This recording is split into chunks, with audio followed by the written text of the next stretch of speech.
Hello, my name is Michael. I'm Andy. And I'm Miguel. So, deforestation, air pollution, overfishing, global warming, water shortages. There are many problems in our modern world, and each of them needs their own solution. But what if we could use one solution to solve two of these problems? My team and I believe we have found a solution to do just that. Say hello to my little friend. Previously known as the destroyer of the environment, we can now transform this device of mass pollution into something that can potentially save tremendous amounts of water. But you must be asking yourself, there are already millions of ways to save water. What makes ours any different?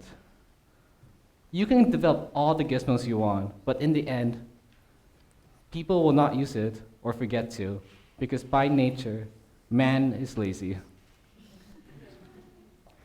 In order to save water, we want to combine plastic bottles and toilets. So how does the toilet work? Well, essentially, water in a cistern is a large tank behind a toilet, and when the water is emptied when it's flushed, and then filled up again when the water is filled up again when the cistern is completely full. When the cistern empty. is completely full. Right.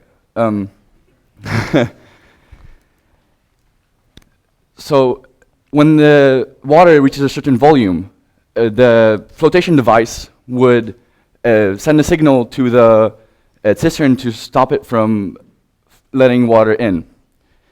Our idea is to displace a certain amount of water in a cistern so that with every flush we save a little bit of water. So we found out people do exactly that, but instead they use bricks, which could be problematic as bricks disintegrate over time.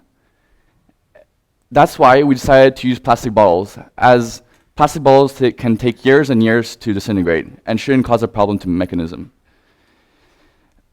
Anyways, any type of bottle would fit, as long as it's big enough or small enough to fit in a cistern and does not interfere with the system.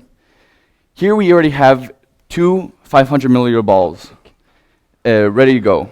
And so how do we take a plastic bottle and make it a completed product? Well, first, it's pretty simple. We put sand in and then fill it up with water. So here, imagine this tub is a cistern, and the flusher is in the middle. We want to put these two bottles on the side. So why do we want the bottles to be on the side? Because we don't want it to interfere with the flushing mechanism. The reason why the sand is in the bottle is to make sure it doesn't float. So the science behind this is to make sure, the bottles now have volume, which displaces a certain amount of water in the cistern, and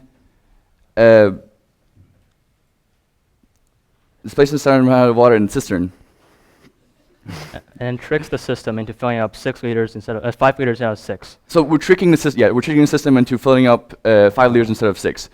So it's simple physics. Now, it sounds too good to be true, right? Well, there could be some minor problems if not done correctly. For example, if the bottle is too big, if the bottle floats, or the toilet is already built to save water. So make sure and observe the system after implementing and before implementing our idea. Thank you.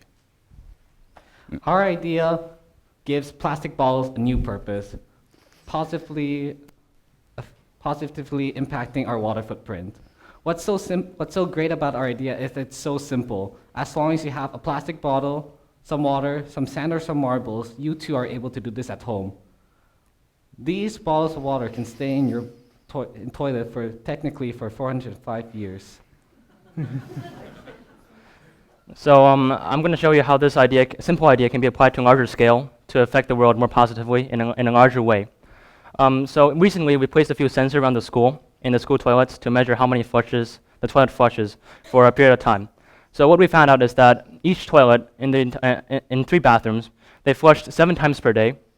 And if we take that and expand that to every toilet in the school, that's around 644 flushes per day.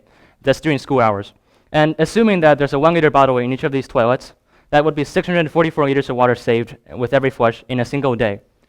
And if we extrapolate that to our entire school, that would be around 128,000 energy liters of water in the entire year. And that's only a school with only 400 people. Imagine how much water we could save if we implement this to the entire world, to every toilet in the world. And of course, as Miguel mentioned, what's good about this system is that it's so simple, and this the added advantage of having 0 costs.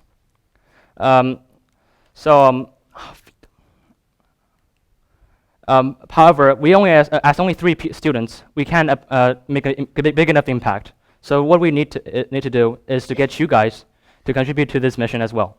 So here we have this 2-step project, which all of you can do at your own school or at home. So first of all, if you're at school, you have to measure the amount of the water usage in the entire school by the toilets. So what we've done is we've designed sensors and put them in the toilet cisterns to measure the amount of flushes in the period of time. And you can use these as well. And the second step is to place these collection boxes or use other collection methods. So as you enter the school, you might have seen these around. They're very commonly seen because we've placed these all over the school to advertise our project. And we also use the daily notice system to advertise our project. As long as it works in the matter of advertising and collecting the bottles, it'll work in any school. And what's good about this project is that it can teach students the importance of water conservation and plastic reusal.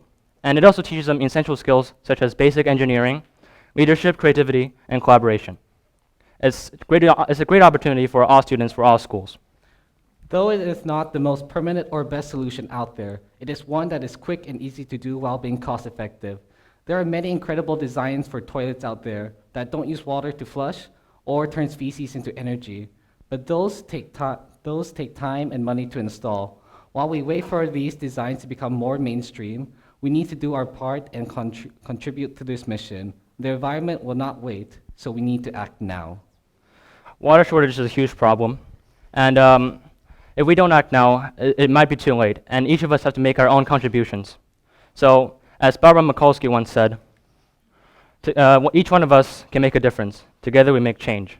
It's time for us to make change. Thank you very much. Thank you.